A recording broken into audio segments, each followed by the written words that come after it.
All right, guys, this special episode of Face to Face is one you're definitely going to want to watch. This is my guy, my great friend. He is probably one of the best basketball players right now in the country. Everybody knows him for, his three-point shots. They know him for his swag on and off the court, his poise. Everybody, welcome to my next guest, KU basketball star, Gradey Dick. This episode is brought to you by Ameritrust Credit Union. My man. Thanks for having me. The one and only. How you feeling, man? I feel great. Feel great to be here. We talked so much off camera. We said it's going to be Dion and Skip, or Dion and Shannon, not Skip. Dion and Shannon, right? So we're going to try and keep it as serious as possible. But first of all, I want to say thank you. You've been killing it, man, on and off the court.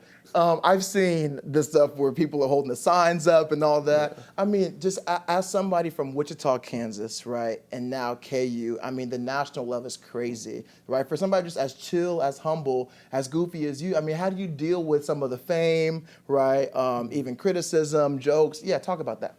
It's definitely the people I have in my corner, my parents specifically. And my mom, she kind of went through the same recruiting process and the college basketball stuff. She played at Iowa State and then pro in Japan. But through her stuff, she just keeps me level-headed. Obviously, we know, like we were talking about with the last name, there's going to be, goofy people out there trying to, either, trying to make you feel better or not. So, you go to an arena and it's, a hostile environment. But that's what I look forward to. Yeah, I love that. So, literally last night, played top 10 team in the country, Texas. You ball out, 21 points. I mean, what, you're 19 years old, right? 19 years old. I mean, you've been shooting content all day, right? Interview today. I mean, a lot of 35-year-olds don't even do that. You know what I'm saying? I mean, you're on the go and you still got to get the grades, right? How do you balance all of that? I just realized, it comes with it because this is everything I've always wanted. When I'm a little kid, I look up to these, the KU guys at the time. So you knew when you were a little kid that you want to be top player, you want to be in the league? Yeah, of course. That's always been my goal, and I'm still, doing everything every day to achieve that and hopefully get there one day. And I just got to realize that stuff like this, and it's a blessing, but it also does come with it. So. Yeah. I had a chance to talk to Jalen, and one thing he kept on talking about was just the KU culture, right? What's going on here. And we hear that word a lot, culture, atmosphere, the vibes, the energy. But when you actually go to Allen Fieldhouse, it is different. It was my first ever basketball game at Allen Fieldhouse last night.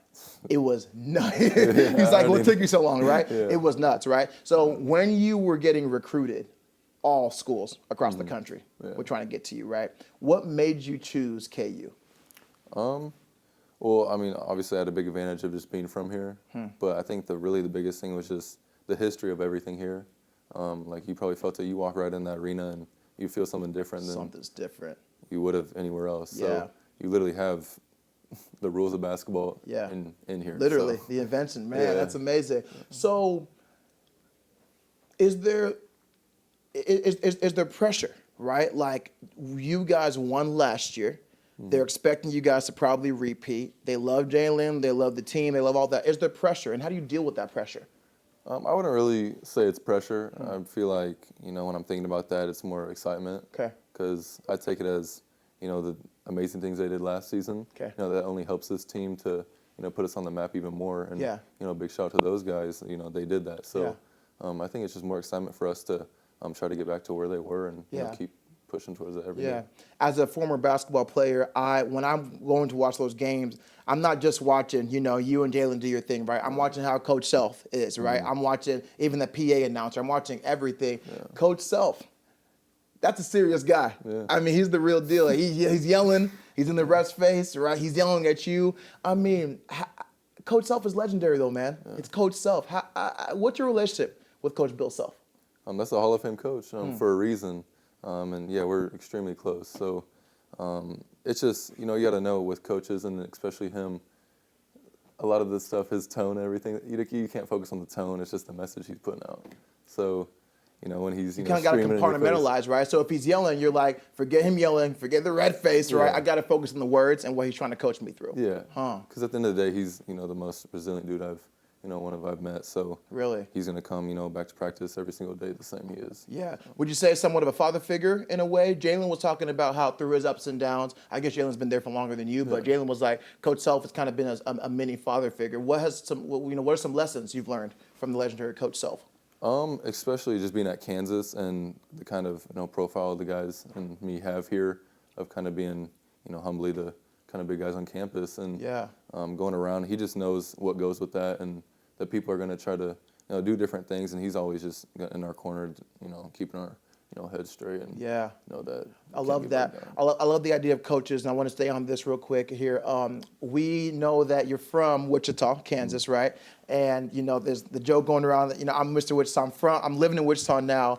We connected at Sunrise Christian Academy, where you had Coach Luke Barnwell, and you also had some great players, Kenny Chandler, right? You had Kendall Brown, all guys doing great things in the NBA. Let's talk about what Wichita and just the city of Wichita means to you. I mean, it means everything.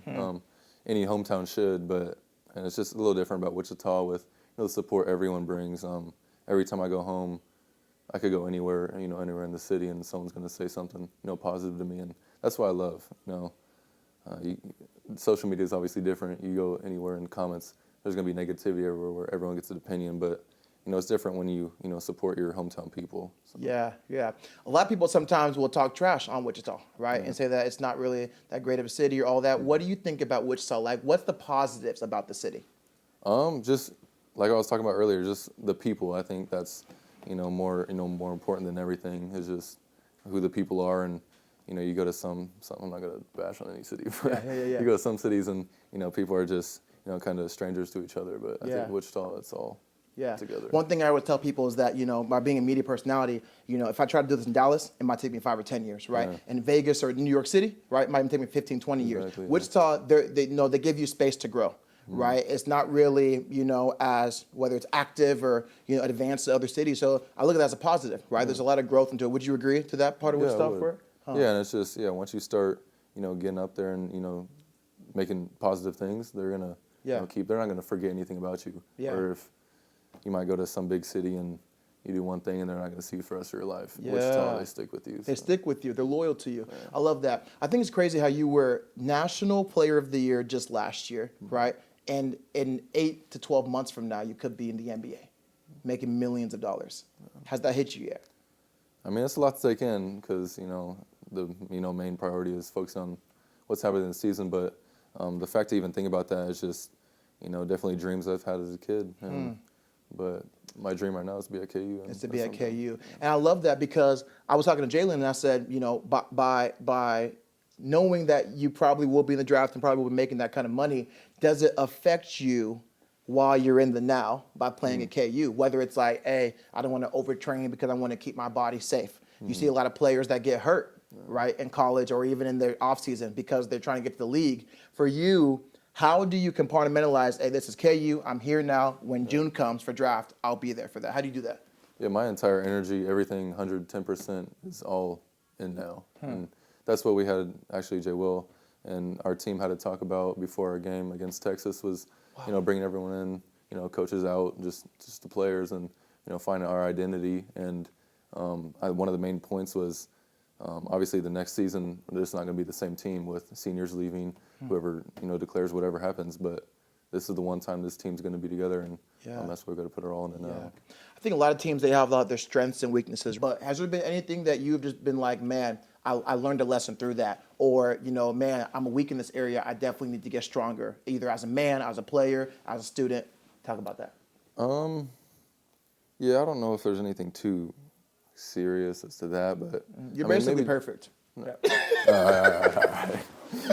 I feel that though, right? I know what you're saying. It's just little things like, I'm not saying it's not serious, but little things like I could be earlier to different things, practices, or not practices, but like team meetings. I love how you said not practices. Jalen said nobody's late to Bill Self's practices. No, it can't be. What's the punishment for that? Running. Yeah. A lot of running. Yeah. A treadmill on the side and you go straight up incline. Goodness. Run the whole practice. Is he intense like that? Like legit as a coach? Yeah, he's intense, but I mean, if you get on his bad side. You get on his bad side. Okay. I mean, but if you're playing the way he wants, then he's the best coach for you. Yeah, So. yeah. Okay, so the show is sponsored by Ameritrust Credit Union, right? So we love talking about your money story, right? So as a young guy, 19 years old, not many people at 19 probably have, the money opportunities that you have. What have you learned with some of the NIL deals and just the topic of money in general? Are you a saver? Are you a spender? What have you learned with money? I say, through my dad and my mom, I'm definitely a saver first. Okay. I think my dad's the biggest saver in the world. He just had to get silly with some stuff, but Bart always trying to find a deal, huh? Oh, dumb stuff. coupons, everything. Coupons, no. Yeah. Oh man. But no, I made some random buys here and there, but yeah. Well, I love your poise. I love your energy. I love your humility. Right? Where does that come from? My parents, mom and my dad, and definitely, yeah. Yeah. I read a lot of stuff about your parents and what they've done for you, whether it's faith, your humility, finances, even basketball, right? Let's talk a little bit about that. Not many people at the age of success that you're at have a foundation, have parents that can just, teach their son, not just humility, but also being a heck of a basketball player, right? Money and all of that. Talk about what your parents truly mean to you. I mean, they mean everything. It's so special to see when I'm the youngest of four, and so my other siblings, they, raise them the right way, and I just learn from them, and then through my parents too. So it's kind of like, learning from two, and it just makes it even better. So I love that. I love that. Your siblings, you have two brothers and a sister. Okay, are you guys all close? Like age-wise? No, close to just relationships. Oh yeah, you guys are all close. Okay. Yeah, for sure. And has there been jokes around the family that like you're gonna be the NBA guy? You're gonna be. And how do you take that honestly? I mean, that's always what I hope. It's my biggest dream. But the thing about our family that's so special is they all want that for me, and I want. There's no selfishness, right? There's no hatred. Not at all, no. Wow, and that's not common. That's even crazy to think about if there could be that, because that's not the way. Wow. They're at every single game. Yeah. They always want that. Yeah. Okay, when that NBA contract comes and you see that, and you see them zeros, right? When you do see them, what's the first plan of action? Is it given to a charity? Is it saying thank you to mom and dad? Is it buying a Rolls Royce, right? what are you doing with the money?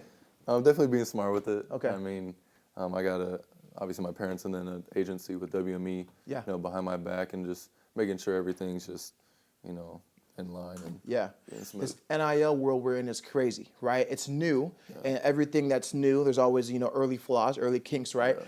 I'm a kind of guy where if money's coming in, I'm the person that I want to see the money. Yeah. I don't want any agency. I just not now. Does that make you nervous of like, are they handling my money right, or does that make you nervous at all? Not at all. Okay. I mean, I know every single one of them individually, and that's good. Those are my guys there, so. Yeah. Everything they do, they go through me and my parents, and it's just everything's smooth.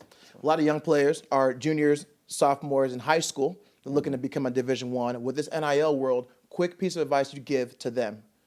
So probably just don't get too bought into, I guess NIL, but just social media in general. So I think you said you, but I'll ask it again. Who's most likely to be late to practice?